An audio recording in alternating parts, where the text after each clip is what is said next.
Magandang gabi mga kapuso. Ako po ang inyong Kuya Kim na magbibigay sa inyo ng trivia sa likod ng mga trending na balita.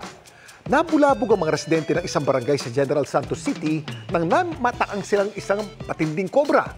Ang nakapagtataka, paano nila tinrato ang kobrang ito? Sa viral video ito, makikita kung paanong pinagampas ng isang lalaki ng pala ang isang ahas. Ang ahas sinubukan tumakas, pero pinalo na naman ito ng isa pang lalaki ng kahoy at may bumato pa ng hollow block. Ang ahas tila nanlaban pa.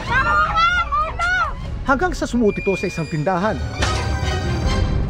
Ang ahas namataan sa skinitang ito sa barangay Kalumpang, General Santos City. Ayon sa uploader ng video na si Ana, nagulat na lang daw siya nang biglang nagsigawan ng kanyang mga kapitbahay. Lumabas po ako sa bahay at nakita ko po talaga sobrang laki ng ahas. At naalarma raw sila nang mapagtanto ng ahas. Hala, kobra, John! Isa pa lang makamandag na kobra. Pero ang ahas, sumuot na nga sa isang tindahan. Sumiksik siya sa maliit na space. Kaya diskarte raw ng isa niyang kapitbahay. Binuhusan po siya ng ininit tubig. Kaya ininit, kaperting inita. Pero marami ang umaalma sa ginawang walang awang pagpatay sa kobra. Sa insidenteng ito, sino ang tunay na dapat katakutan?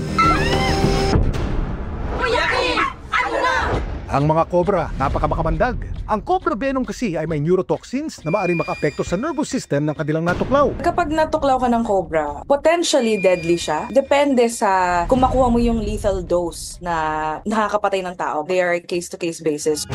Nakakatakot man ang makaengkwentro nito, pero payo ng eksperto, huwag daw sila agad saktan o patayin. According sa RA 9147, illegal talaga pumatay ng wildlife. Kahit makamandag pa yan o hindi. Ang tama naman talagang gawin sa ganitong scenario is bigyan nyo lang siya ng space. So, pwede nyo naman ibugaw. Huwag nyo pupukpukin, i-guide nyo lang siya palabas.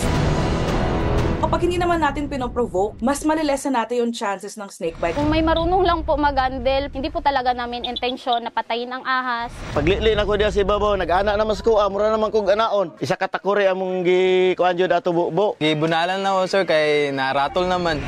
Alam niyo ba kung ano ng cobra ang makikita sa Pilipinas?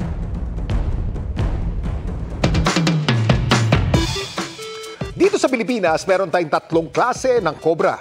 Philippine Cobra, Samar Cobra, at King Cobra. At alam niyo ba, nito na nakaraang taon, may isang bagong species ng King Cobra ang nadiskubre sa Pilipinas. Ito po ang Luzon King Cobra o Ophiophagus salvatana na endemic o tanging sa Luzon lang makikita. Ulihin po natin. May lason po yan. Huwag po. Samantala, para malaman ang trivia sa likod ng viral na balita, i-post o i-comment lang, #Kuya Kim, ano na? Laging tandaan, kimportante ang may alam. Ako po si Kuya Kim at sagot ko kayo 24 oras.